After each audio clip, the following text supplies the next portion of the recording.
placed it here at the nos end of chapter cuenta 1. sobre Why? el Because nacimiento de with the Jesús. beginning de of Belén, chapter en 2, Belén. if you've read ahead, you'll por lo see tanto, that he will tell us La about the profecía birth de of alabanza Jesus de Zacarías in Bethlehem. es como Therefore, las Zacharias' últimas horas prophecy of antes praise, del this amanecer. prophecy is like the final Es decir, hours before the mientras dawning of a new day, Israel before the todavía sun vive comes up. In other en words, la while Israel oscuridad de su is still pecado, living in the ahora son las darkness of últimas their sin horas and de su ignorance, it's oscuridad. now Pronto, the last el few Mesías hours of their estará darkness. en Soon, Israel the y Messiah con will su be in venida Israel, saldrá el and sol, with all his trayendo a coming, cabo los with his coming, the eventos sun will que arise, bringing eliminarán la all of oscuridad the events that will espiritual dispel the y spiritual darkness and iluminarán light up the los hearts of those corazones who de will aquellos believe que on him creen en Él as they como su receive Señor him y Salvador. as Messiah, Lord, Savior.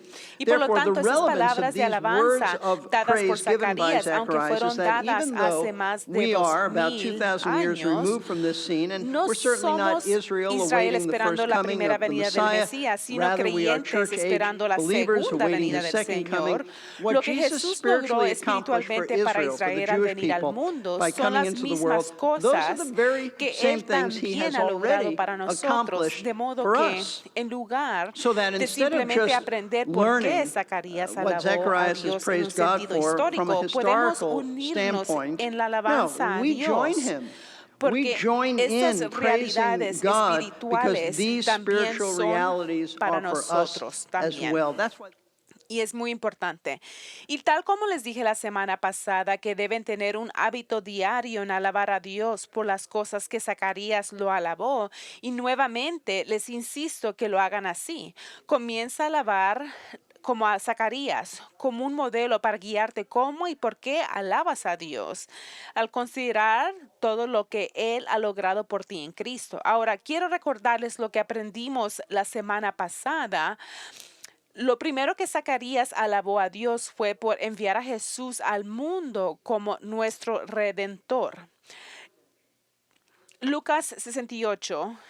Bendito sea el Señor, Dios de Israel, porque ha visitado y redimido a su pueblo.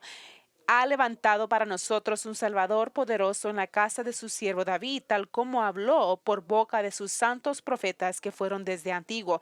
El domingo pasado pasamos mucho tiempo examinando este versículo y quiero recordarles que al lograr la redención para nosotros,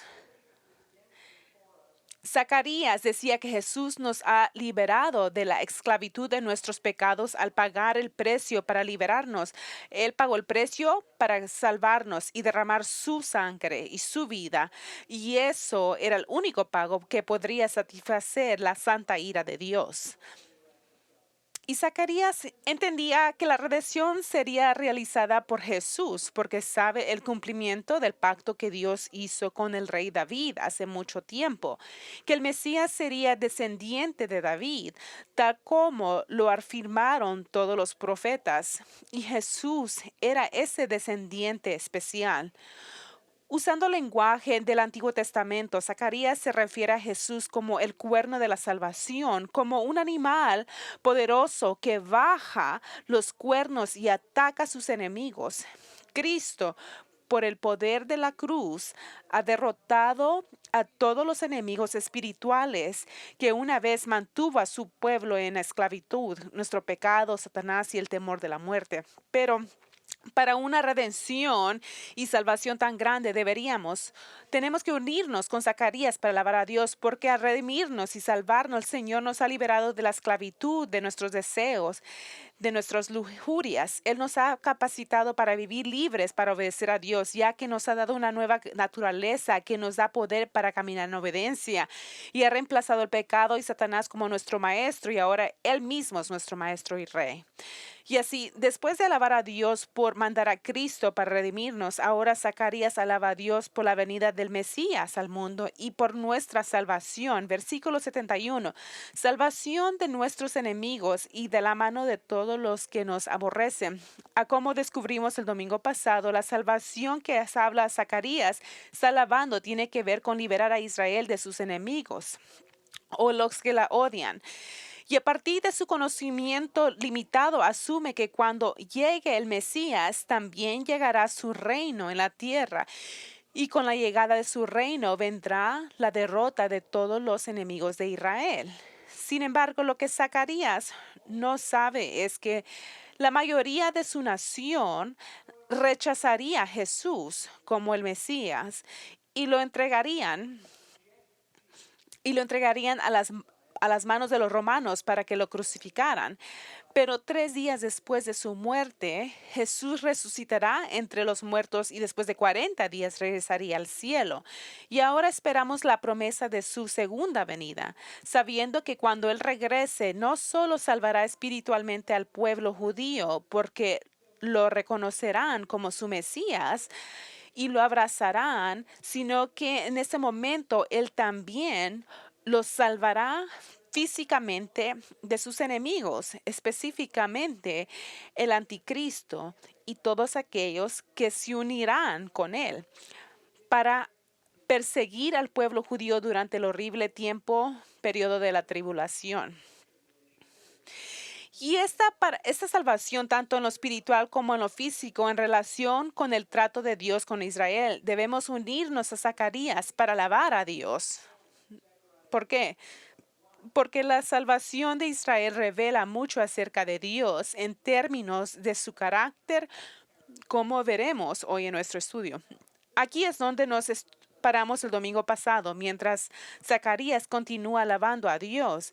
Él explica por qué Dios ha de salvar a Israel de sus enemigos. Al hacerlo, vemos algunas verdades maravillosas acerca de Dios que nos llevarán a estar asombrados de Él y nos llevará a alabar a Dios. Y la primera verdad que vemos sobre el carácter de Dios en su salvación venidera es su misericordia. En el versículo 72, miramos su misericordia. Para hacer misericordia con nuestros padres y para acordarse de su santo pacto. Zacarías dice que la salvación de Israel por Dios es una demostración de su misericordia y que está relacionada con su santo pacto que hizo. Entonces, ¿a qué se está refiriendo? Porque la Biblia habla de una serie de pactos que Dios hizo en los tiempos del Antiguo Testamento. Y Él hizo diferentes pactos. Y no tenemos que especular sobre el pacto que se refiere Zacarías, porque en el siguiente versículo, él dice el pacto que tiene en mente. En el versículo 73, dice, este es el juramento que juró Abraham, nuestro padre. El pacto al que se refiere Zacarías es el que Dios hizo con Abraham en Génesis 12. Ahora, ¿quién era Abraham? ¿Y por qué es tan importante el pacto de Dios con él? Es muy crítico y es esencial que lo tengamos. Según Josué 24:2, Abraham creció como idólatra y vivía en la región de Mesopotamia, que ahora en día es la nación de Irak. Y aunque las escrituras no nos dicen cómo Abraham llegó a fe en el único Dios verdadero, en algún momento Dios se lo reveló y luego lo llamó a irse de su hogar y mudarse a una tierra que Él le mostraría, la tierra conocida como Israel. Y fue durante este llamado que Dios hizo un pacto con Abraham que incluía ciertas promesas, como leemos en Génesis 12:1-3.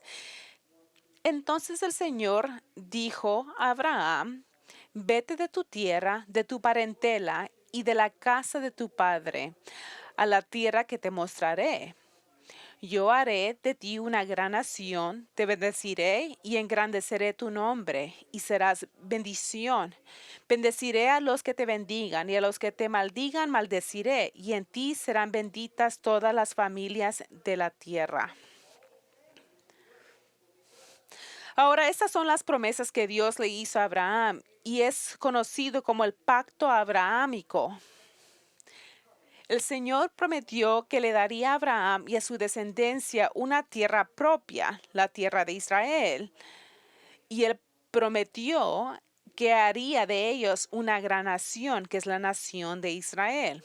y prometió que los convertiría en una bendición y bendecería a quienes los tratan bien y maldecería a quienes los tratan mal. Hermanos, la promesa más importante de este pacto es la última dada. Y en ti serán benditas todas las familias de la tierra.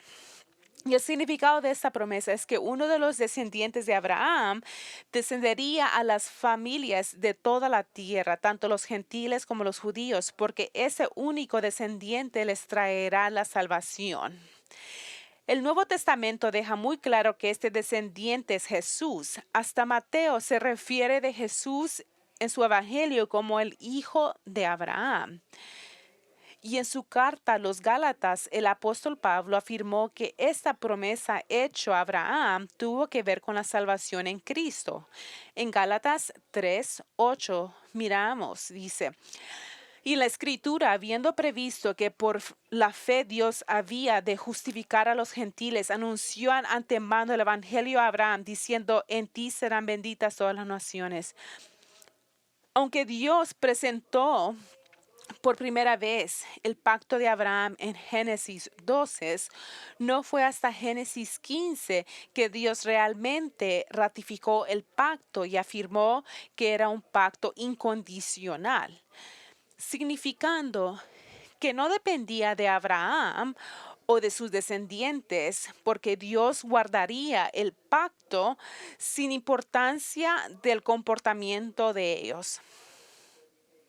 Esto es lo que leemos en Génesis 15:7. Entonces le dijo, yo soy el Señor, que te saqué de Ur de los Caldeos para darte esta tierra como posesión. Y luego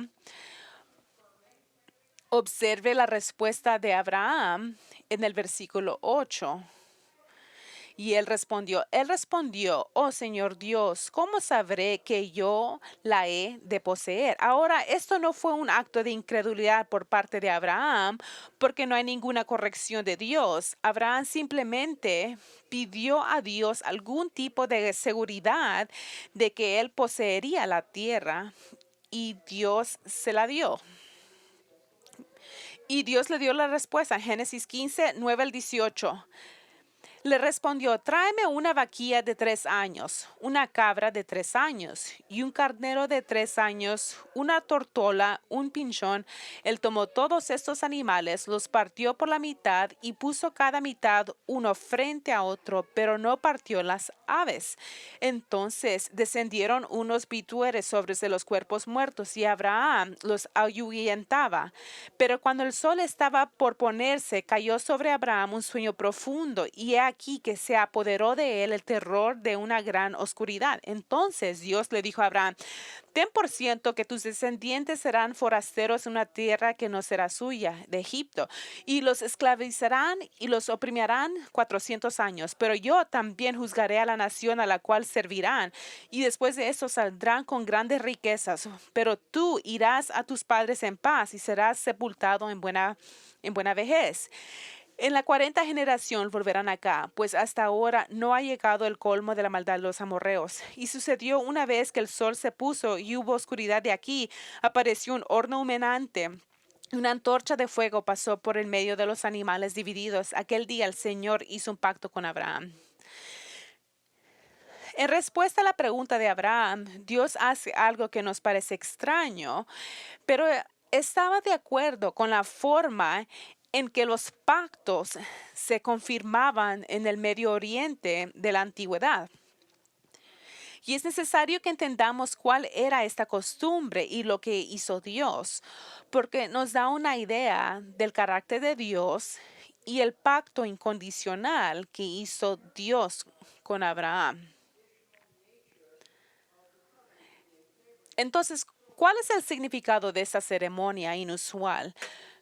John MacArthur nos da una explicación sobre el significado de lo que sucedió en ese día. Él escribe, matar animales simboliza la seriedad de un pacto. Las dos personas caminaban en el medio de los animales muertos, afirmando que les parecía lo mismo si rompían el pacto.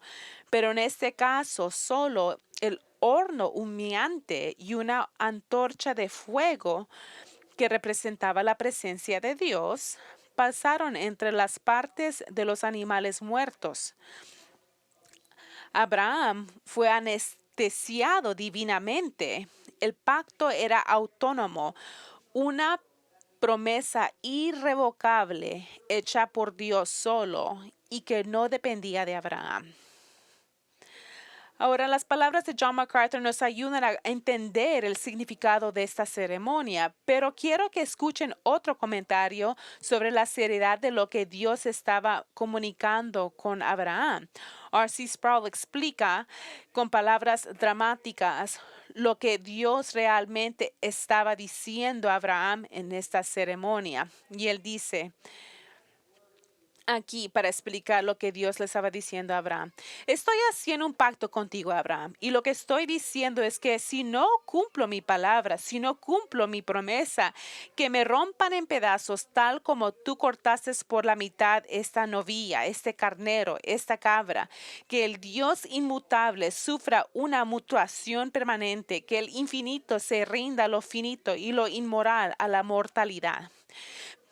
Verá, lo que Dios le estaba diciendo a Abraham es que nunca romperá su pacto con él o sus descendientes.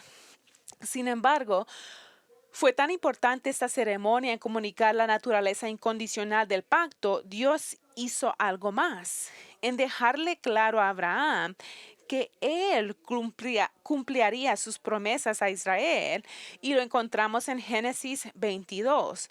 Y cuenta la historia de la increíble obediencia de Abraham en su disposición a sacrificar a su hijo Isaac. Pero esto fue solo una prueba del Señor. Y leemos en versículos 15-18. El ángel del Señor llamó por segunda vez a Abraham desde el cielo y le dijo: he jurado por mí mismo, dice el Señor, que porque has hecho esto y no me has rehusado tu hijo único, de cierto te bendeciré y en gran manera multiplicaré tu descendencia como las estrellas del cielo y como la arena que está en la orilla del mar. Tu descendencia poseerá las ciudades de sus enemigos. En tu descendencia serán benditas todas las naciones de la tierra, por cuanto obedeciste mi voz. Lo que leímos aquí en el versículo 16 es que Dios dice que Él ha jurado por sí mismo que Él guardaría su pacto con Abraham. ¿Y por qué eso es tan importante? Porque hacer un juramento por sí mismo era la manera definitiva en que Dios podía confirmarle a Abraham la naturaleza inmutable, incondicional de ese pacto que había hecho con él. De hecho, ese es el punto que el autor en Hebreos hace en Hebreos 6:13-17. Lo voy a leer. Porque cuando Dios hizo la promesa a Abraham, puesto que no podía jurar por otro mayor, juró por sí mismo, diciendo: de cierto te bendeciré con bendición y te multiplicaré en gran manera. Y así Abraham, esperando con suma paciencia, alcanzó la promesa, porque los hombres juran por el que es mayor que ellos. Y para ellos el juramento para confirmación pone fin a todas las controversias. Pero esto Dios, queriendo demostrar de modo conveniente a los heredores de la promesa de la inmutabilidad de su consejo, la garantizó con juramento. Esta es una única que leemos en las Escrituras, que Dios juró por sí mismo. Y no importa de los que el significado de esto es para dejar claro y para que no hubiera dudas al respecto de que todo lo que Él le prometió a Abraham y a su descendencia, Él lo iba a cumplir. Les quiero explicar por qué he pasado tanto tiempo repasando la naturaleza incondicional del pacto abrahámico. Hay dos razones. Primero, porque esa es la razón por que Zacarías alababa a Dios. Mire de nuevo el versículo 72-73. Para hacer misericordias con nuestros padres y para acordarse su santo pacto. Este es el juramento que juró Abraham, nuestro padre. Zacarías está alabando a Dios por la misericordia mostrada a los padres patriarcales del pueblo judío, que era Abraham, Isaac y Jacob.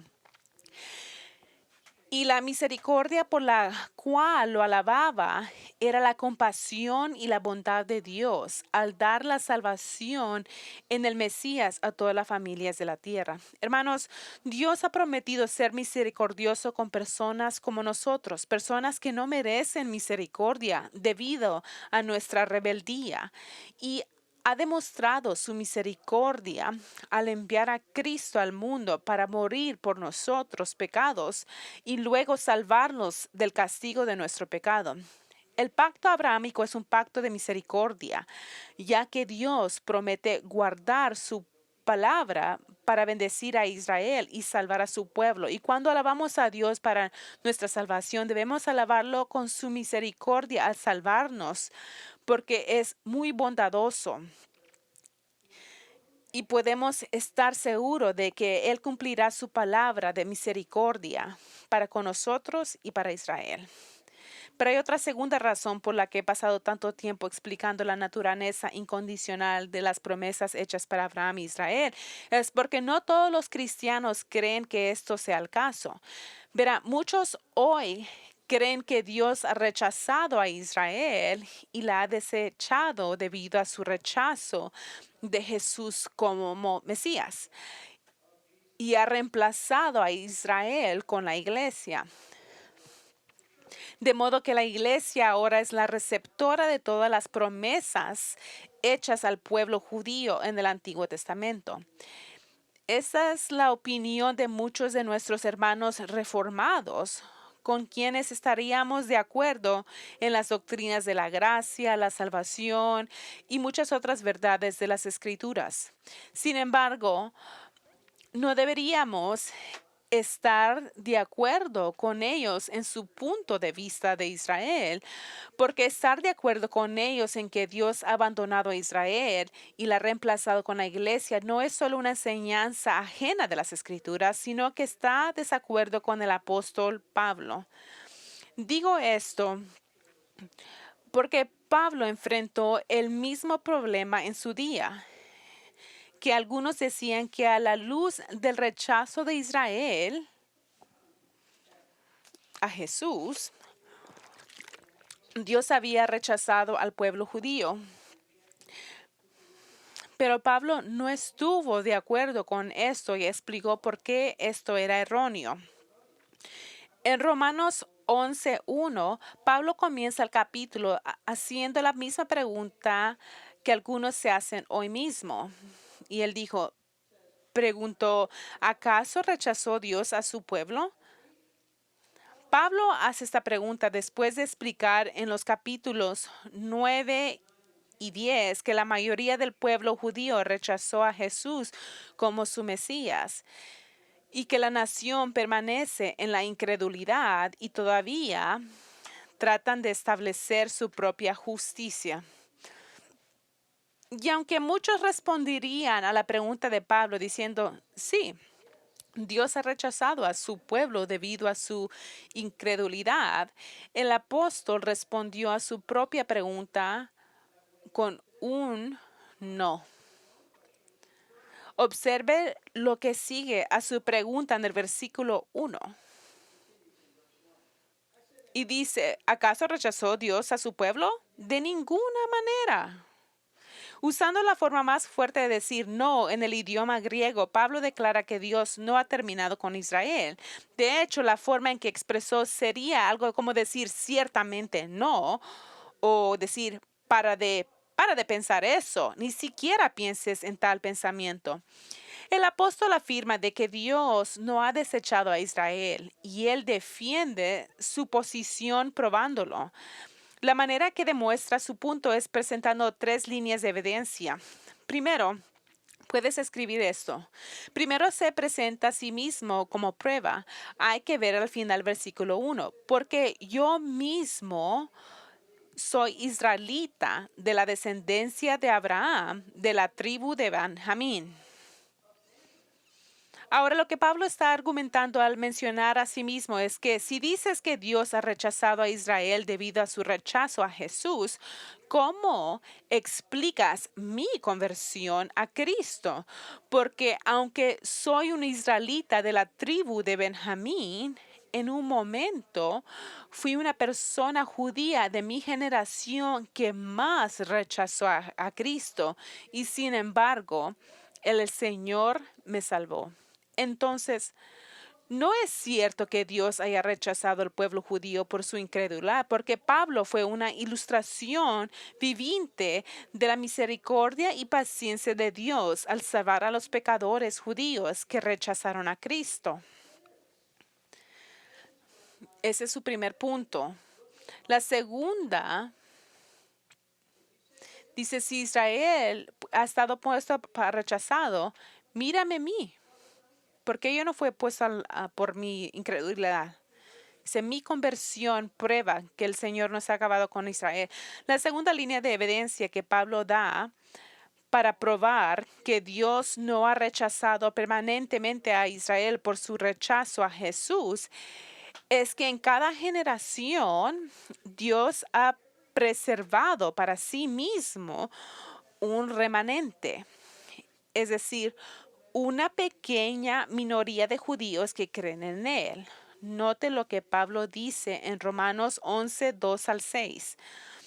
Dios no rechazó a su pueblo, al cual conoció de antemano, o no saben lo que dicen las escrituras en el caso de Elías cuando se quejó ante Dios contra Israel. Dice, Señor, han matado tus profetas y han derribado tus altares, y yo he quedado solo procurando quitarme la vida. Pero ¿qué le dice a la respuesta divina?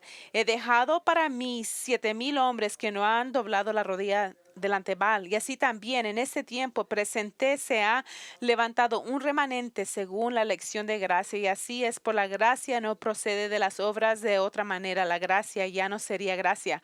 Usando la historia del profeta Elías y los 7,000 judíos que creyeron en el Señor durante un tiempo de gran apostasía en Israel, Pablo ilustra que Dios nunca ha desechado al pueblo judío y nunca lo desechará. Es decir, aunque la nación de Israel rechazó a Jesús como el Mesías, siempre ha habido un remanente de creyentes judíos y es para estos creyentes que Dios cumplirá todas sus promesas a Israel, tal como le prometió a Abraham.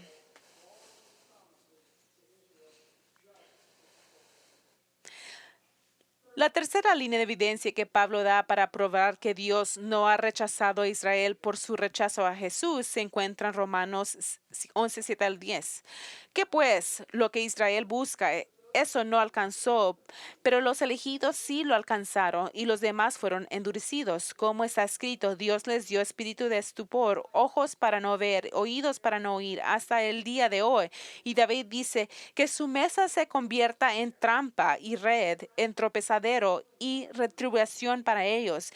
Que sus ojos se oscurezcan para no ver y haz que su espalda se doblen para siempre. Ahora el punto de Pablo en estos versículos está en versículo 7, donde el apóstol dice que en contraste con el resto de los creyentes judíos que han obtenido la salvación, Dios ha endurecido el resto. Y lo que quiero decir es que como resultado de la dureza de Israel con el Evangelio, Dios ha endurecido sus corazones, de modo que su condición espiritual es una continua ceguera. Pero esto no es nada nuevo, porque Pablo cita de la historia judía en Deuteronomio 29 y también Salmo 69 para indicar que la dureza de corazón, la incredulidad y la ceguera siempre ha sido la condición espiritual de la nación de Israel.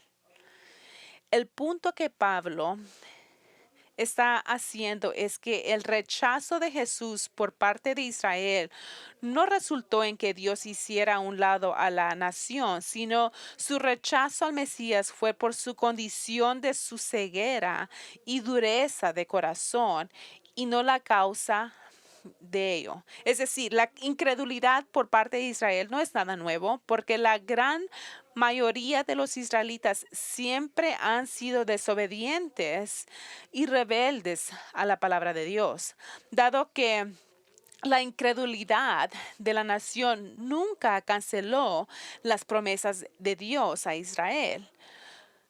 Su rechazo del Mesías tampoco canceló las promesas de Dios para ellos. Entonces, no es nuevo. Entonces Dios no ha rechazado a Israel y no la ha reemplazado con la iglesia, porque Dios es fiel en guardar su palabra de salvación para Israel, tal como le prometió a Abraham al darle su pacto de misericordia. Y por eso debemos alabarlo tal como lo hizo Zacarías. Y aunque la nación de Israel hoy es una nación secular, rodeada de enemigos que han jurado destruirlos, algún día Dios los rescatará de todos sus enemigos y ellos tendrán todas las bendiciones del pacto abrahámico. Y por eso Zacarías procedió en alabar a Dios en el versículo 74-75. Una vez rescatados de las manos de los enemigos, les sirvamos sin temor, en santidad y en justicia, delante de Él todos nuestros días. Vendrá el día en que Dios rescatará al pueblo judío de la mano de sus enemigos. Y cuando eso suceda, los servirán sin temor a ser atacados y les servirán en santidad y en justicia. ¿Por qué? El día en que Dios los rescate de sus enemigos es el momento en que ellos, como pueblo, nación, van a reconocer su pecado y van a reconocer que ellos rechazaron al verdadero Mesías y van a depositar su confianza en Jesús como su Salvador, como el Mesías y el Señor. Esto es lo que lo enseña en el Antiguo Testamento y también en el Nuevo Testamento. Zacarías 12:10, y derramaré sobre la casa de David y sobre los habitantes de Jerusalén un espíritu de gracia y de súplica. Mirarán al que traspasaron y harán duelo por él, con duelo como por hijo único, afligiéndose por él como quien se afligen por un primogénito. Romanos, eso es lo que dice el Antiguo Testamento, que Dios va a traer la gente para él. Romanos dijo 11:26, y así todo Israel será salvo. Es lo que dice Pablo. Y así será será salvo, como está escrito, vendrá de Sión el libertador, quitará de Jacob la impiedad. Por todos, voy a explicar, por todos. Pablo no se refiere a cada persona judía que haya vivido alguna vez, sino él está hablando a los judíos que estarán vivos hacia el final de la tribulación de 7 años. No está hablando que todos van a ser salvos. Y solo cuando confíen en Jesús tendrán la plenitud de las bendiciones prometidas de Abraham hace tantos años. Hermanos, toda la nación iban a estar reducidos para un pequeño número, pero ese número pequeño van a aceptar a Jesús y el Señor los va a tener todas sus promesas para ellos.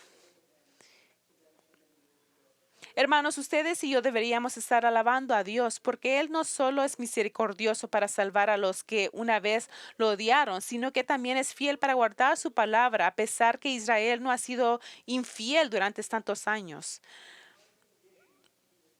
Él va a mantener su palabra. Para nosotros que ya conocemos a Jesús, vemos una verdad importante en versículo 75 y está relacionada con nuestra salvación. Zacarías dijo que cuando alguien es salvo, debe servir al Señor en santidad y en justicia todos nuestros días. ¿Y por qué? Porque una vez que reconocemos cuán misericordioso ha sido Dios con nosotros al salvarlos, tú que merecías solo juicio eterno, entonces vas a querer servirlo el resto de tu vida. Y eso es lo que Pablo dijo en Romanos 12:1. Dice, así que, hermanos, les ruego por las misericordias de Dios que que presenten sus cuerpos como sacrificio vivo, santo y agradable a Dios, que es el culto racional de ustedes. Entonces te pregunto, si eres cristiano, ¿estás sirviendo al Señor? ¿Estás involucrado en algún ministerio en esta iglesia o con otros fuera de la iglesia? Si no es así, ¿por qué no? ¿No te das cuenta que fuiste salvo para adorar y servir al Señor? Con respecto a, con respecto a esto, Kent Hughes ha escrito, el servicio gozoso es un sello distintivo de las vidas en las que el Hijo ha resucitado. El cristianismo no solo nos libera, sino da propósito en nuestras vidas. Esto no es una pequeña bendición en un mundo donde tantos influencers enseñan que la vida no tiene propósito. Y volviendo a la profecía de la alabanza de Zacarías, hemos visto que él alaba a Dios por nuestra redención, por nuestra salvación, pero mientras continúa con sus palabras de alabanza, porque la luz por el perdón de nuestros pecados. En Lucas versículos 76-77. Y tú, niño, serás llamado profeta del Altísimo, porque irás delante del Señor para preparar sus caminos, para dar a su pueblo conocimiento de salvación en el perdón de sus pecados. En medio de alabar a Dios por la venida del Mesías y todo lo que él logrará, Zacarías ahora mira a su hijo nacido, Juan, y le habla sobre el papel que él va a hacer. Y nomás no entiende, pero le habla a Juan lo que él va a hacer cuando él crezca. Y lo primero que le dice a su hijo es que cuando él crezca, él será llamado profeta del Altísimo. Y es muy significativo porque, como recuerdan, en ese momento no había un profeta más de 400 años porque Dios estaba en silencio con la nación. Pero con la venida del Mesías, Juan será el portavoz de Dios y Zacarías declaró el papel profético de Juan. Le dice a Juan que irá ante el Señor para preparar su camino. Y al decir esto, Zacarías está diciendo que Juan era el que Malaquías y Isaías profetizaron. Malaquías 3:1. Y no lo voy a leer, pero puedes verlo en la pantalla y lo puedes leer en casa. Isaías 43. El Antiguo Testamento profetizó de Juan, y la misión específica de Juan será preparar al pueblo de Israel para la llegada de su Mesías. Y Zacarías explica la forma en lo que lo hará en el versículo 77 para dar a su pueblo conocimiento de la salvación y el perdón de sus pecados. Y a lo que Zacarías se refiere es que Juan prepararía a Israel para la llegada de Cristo, dándoles un entendimiento de la salvación, predicando que deben arrepentirse de su pecado, señalándolos a Jesús como el Cordero de Dios que quita los pecados del mundo, y luego bautizar a los que creen como una declaración simbólica de que han sido limpiados y perdonados de sus pecados. Las aguas era perdón, era simbólico de este arrepentimiento. Y hay varias verdades importantes que quiero señalarles dadas por Zacarías de su hijo. En primero, el hecho de que Zacarías declaró que Juan sería un profeta del Altísimo habla de Dios en su absoluta soberanía y declara que él irá antes el Señor para preparar su comida, y revela que Zacarías reconoce que Jesús es Dios, deidad plena. Él es toda deidad, y es lo que el Nuevo Testamento enseña. En segundo lugar, el conocimiento de la salvación del que habla Zacarías es un conocimiento experimental y se obtiene al experimentar el perdón de los pecados. El problema con tantos judíos del siglo I era que estaban anticipando el Mesías los libraría de sus enemigos políticos en lugar de uno que los libraría de sus pecados. Pensaron que estar bien con Dios solo requería seguir los rituales externos del judaísmo, pero el mensaje de Juan era sobre su pecado personal y su necesidad de arrepentirse, y era bien personal el mensaje. Hermanos, eso es el mensaje que predicamos hoy. Cristo no vino para darte una vida mejor y para librarte de tus problemas terrenales, sino que vino a perdonarte tus pecados, muriendo en la cruz, pagando el precio del pecado y luego llamándote a arrepentirte, rechazar tu pecado y confiar en Él para que te salve del infierno eterno. Y cuando haces esto, Dios se perdona por completa. Recientemente leí algo que R.C. Sproul dijo y Dr. Sproul dijo esto. Los cristianos hablan de ser salvos, pero una pregunta importante es, ¿salvos de qué? Podríamos pensar que somos salvos del pecado del diablo. En cierto sentido es verdad, pero ya en Cristo somos liberados de la esclavitud del pecado y del diablo. Pero verdaderamente de lo que somos salvos es Dios mismo. Esta puede ser una idea impactante. Muchos cristianos saben que son salvos, pero no se dan cuenta de que es la ira de Dios de la que se salvan. Si eres salvo, entiende que has sido salvo de la ira de Dios, que se derramaría sobre ti para siempre en el infierno, excepto que Cristo tomó tu lugar en la cruz y experimentó el infierno por ti, de modo que ya no somos condenados, sino que somos perdonados de todos nuestros pecados. Y por eso deberíamos estar alabando a Dios, porque es la noticia más maravillosa que vamos a escuchar. Y si eres cristiano y no estás alabando a Dios por perdonarte, entonces algo está mal en tu relación con Dios. Algo no está bien si no te mueve para alabarlo. Alábalo por perdonarte, incluso alábalo por redimirte y salvarte. Zacarías llega a fin a su profecía de alabanza y tiene una cosa más importante para alabar a Dios. Y por la paz que recibimos. Versículos 78, 79. Y a causa de la entrañable misericordia de nuestro Dios, con la luz de la aurora nos visitará de lo alto, para alumbrar a los que habitan en tinieblas y en sombra de muerte, para encaminar nuestros pies por caminos de paz. Aún hablando del perdón de nuestros pecados, Zacarías atribuye la obra de perdón de Dios a sus misericordias. Dios nos salva y nos perdona debido a su propia gran compasión.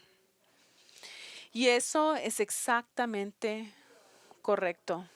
Te das cuenta de que si Dios no tuviera un corazón compasivo, Él los hubiera dejado en nuestros pecados. Y Él hubiera tenido toda razón. La única razón por la que nos perdona en Cristo es porque es misericordioso. Él es bondadoso y amoroso con los pecadores que le han despreciado. Eso es exactamente lo que Pablo dice en Efesios 2, 1 al 4. En cuanto a ustedes estaban muertos en sus delitos, si paráramos en el versículo 3, y cuánto ustedes estaban muertos en sus delitos y pecados, en los cuales anduvieron en otro tiempo conforme al corriente de este mundo y el príncipe de la potestad del aire, el espíritu que ahora actúa en los hijos de desobediencia. En otro tiempo anduvimos entre las pasiones de nuestra carne y la mente y la naturaleza, pero esa era nuestra condición. Pero el versículo 4, si paráramos aquí, hubiéramos tenido mucho problema. Pero el versículo 4 dice, pero Dios, quien es rico en misericordia, a causa de su gran amor con que nos amó, debido a la tierna misericordia, Martin Lloyd Jones tenía un sermón de pero Dios. Y las palabras más importantes, pero Dios, estaba rico en misericordia para nosotros. Debido a la tierna misericordia de Dios que Zacarías dice que envió al Mesías, a quien se refiere en el versículo 78 como la luz de la aurora. Vino a visitar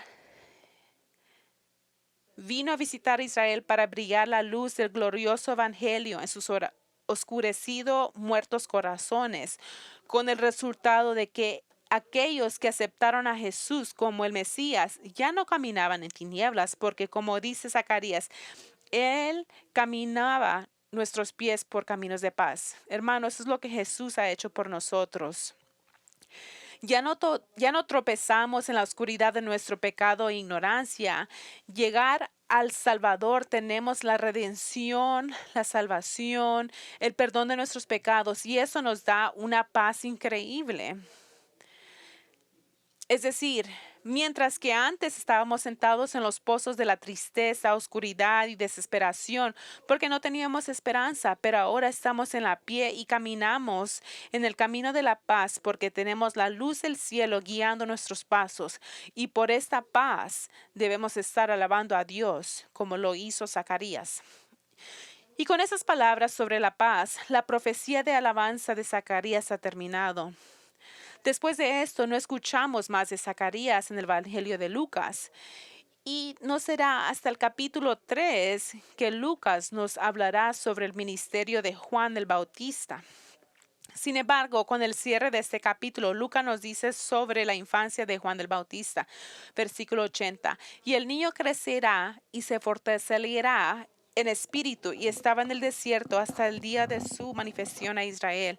Con estas palabras, Lucas cubre alrededor de 28 años de la vida de Juan, hasta el día en que comenzó su ministerio público como precursor de Jesús. Y nos dice que continuó creciendo físicamente y espiritualmente y que vivía en el desierto de Judea.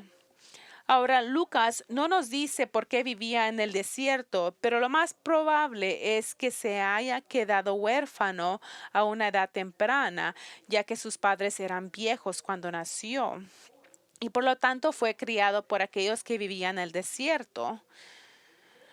También se ha sugerido que Juan pudo haber vivido con los esenios, un grupo, una secta religiosa que vivía en una comunidad en el desierto de Judea, conocidos como Qumran.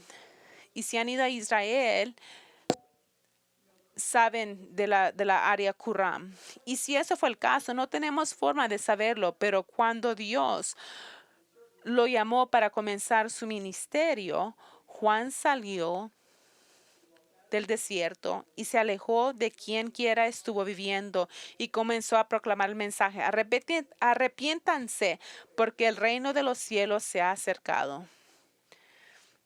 Ahora, durante las últimas 2 semanas hemos estado examinando cómo y por qué este hombre piadoso, Zacarías, alabó a Dios. Lo alabó porque sabía lo que significaría la venida del Mesías para el pueblo judío y para todos los que aceptarían como su Señor y Salvador. Significaría redención, salvación, perdón de pecados y paz. Entonces te pregunto, ¿has experimentado esto? Y si lo has hecho, entonces debes comenzar a alabar a Dios para estar por estas maravillosas realidades espirituales en tu vida. Pero si estas cosas no son una realidad en tu vida, entonces necesitas responder al mensaje que Juan el Bautista proclamó. Necesitas arrepentirte porque el Rey ya ha venido y Él te llama a venir a Él para salvación, abandonando tu pecado y poniendo tu confianza en Él para salvarte de la ira de Dios. Si te gustaría hablar con uno de nuestros pastores sobre esto, por favor, ven al cierre del servicio. Vamos a orar. Señor, te damos gracias porque ha sido un honor estudiar estas palabras que tú inspiraste para que Zacarías dijera que aprendamos y apliquemos esto. El modelo que Zacarías puso de cómo alabarte.